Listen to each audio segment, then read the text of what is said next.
Hi, this is episode 21 of year 2 of the vlog, which is documenting my somewhat forlorn journey to squat double body weight into my 40s.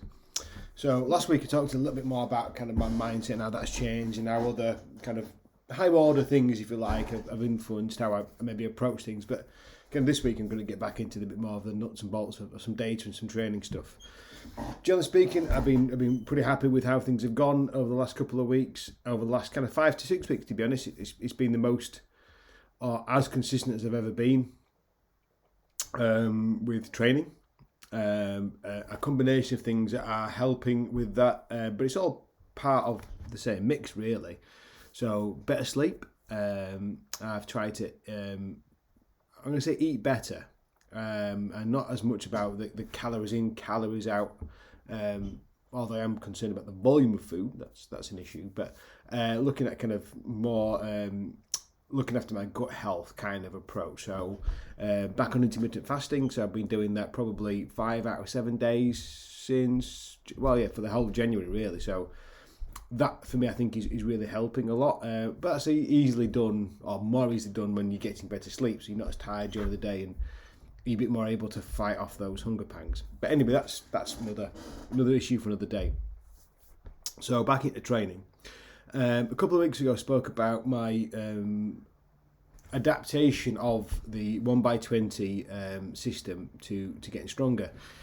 And going back to a little bit kind of first principles of what it is I want to use this program for. So over the last kind of 18 months of training, every time I've gotten a period of training at the higher intensities, the 85% above into the 4, 5s and 6s kind of rep range, or even kind of really pushing a 10 RM, I couldn't sustain it for very long and I'd break down, and I never got closer or any closer to my goal, because no sooner had I got a little bit of adaptation than I would have some kind of breakdown, muscular skeletal kind of injury.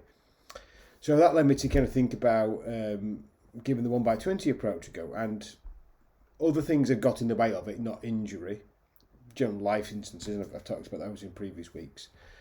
But over the last 6 weeks, I think, it's definitely doing the thing I think it was going to do.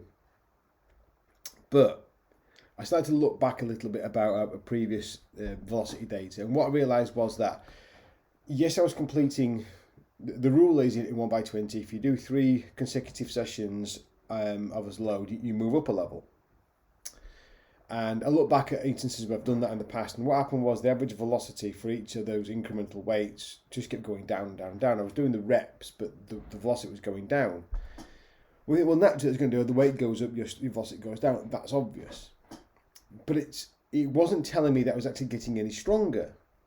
It just told me that I was tolerating more load on the bar. I was probably being too conservative at the beginning and could have probably done a bit more. But then I think, well, I'm doing it because I'm trying to build some robustness, and actually breathlessness kicks in way before kind of muscular fatigue kicks in.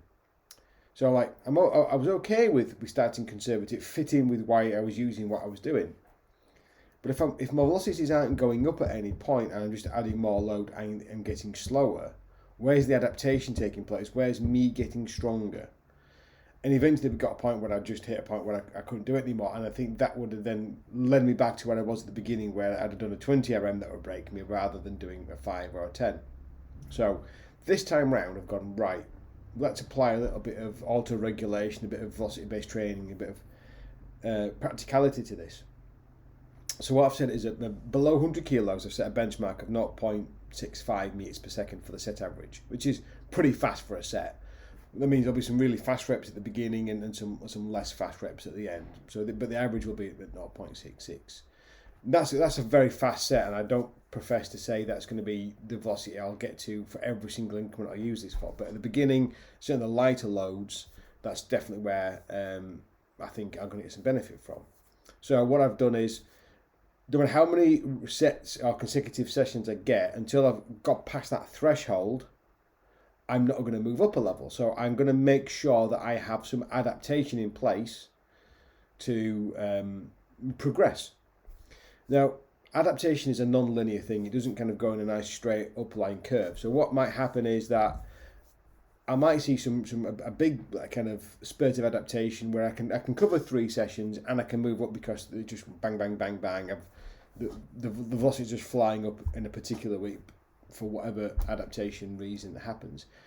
Another kind of periods it might be much slower, but that's okay as long as I know that I'm progressing and the adaptation process will take place, and I'm just going to allow that to take place, and have a little bit of patience.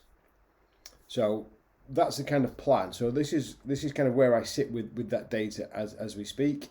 So I've got kind of, you can see there's kind of an intermittent kind of approach to training, but on the right hand side is kind of the latest block really since Christmas, if I'm honest. So what I can do there is that red line represents the current velocity threshold. That means if I can get past that, then I'm comfortable moving up a load. So I'm going to do it in 5 kilo increments.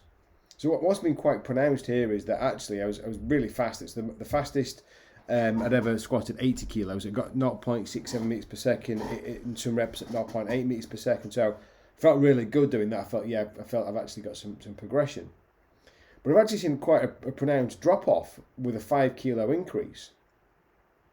So again, just the idea that where there's very, very neat linear relationship between strength and velocity. And you wouldn't have anticipated that somebody would have done a set at 0.67 meters per second and adding just 5 kilos would have seen such a big drop off. And if I go back a bit into the last time I was at 85 kilos, I was around about the 0.5 to 0.56 meters per second there. The difference was when I got to 0.58, I moved on and it dropped down again and then it dropped down again. So as you can see here that I've got a fair distance to cover. But I anticipate that I don't think it'll take me all that long to cover that distance. But if it takes me 3 weeks, it'll take me 3 weeks. But what that does mean is I'm confident that I've adapted. I put the next weight on. I feel like I may not see the same kind of drop off again, but I know that I will have gotten stronger. And ultimately, that's the most important part. It's about getting stronger. If it takes me 10 years to get to, well, that's not 10 years because I put me past 40, I've been to the 50s then, but it takes me another 2 years to get there. It's not nice, but it's okay. It's the process that actually I'm invested in now rather than being completely all about the outcome. But the outcome is still a driving force. You can see there that actually that's the kind of mentality I have with that kind of line in the sand, which is get past 0.67 meters per second, and then when I get to 100 kilos or beyond 100 kilos, I'll drop it down to 0.6, and then every 10 kilos from that, I'll drop it down by another 0.5 until I'm around about the 0.45 range, so probably the 110, 120 range, and then think about dropping the reps. Because hopefully, by investing that amount of consistency with that amount of volume, I'll develop enough robustness to tolerate more intense loads and lighter and smaller, less reps and heavier loads. That's the kind of golden ticket, if you like. So that's kind of where I'm with my training at the moment. Generally speaking, really going well. I'm doing a 3 days weights, 3 days kind of aerobic training program. That's 2 days in the watt bike, 1 day running. And I think the watt bike, although I don't particularly enjoy that from a mental point of view, it does help. It's not the pounding of my legs. I feel like I can do the watt bike sessions in between strength days and not feel like I'm carrying that fatigue over, where if I run, I definitely feel that impacts on the next day's resistance training.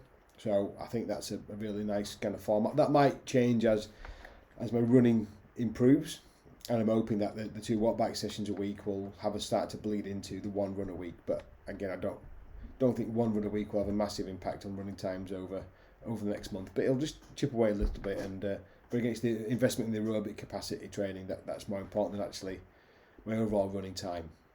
But yeah, that's where I am. So yeah, another good week. Happy with where I am. Happy with where I'm going. Hopefully, rack up another few more weeks of this, and I'll start to see some more good news on the data.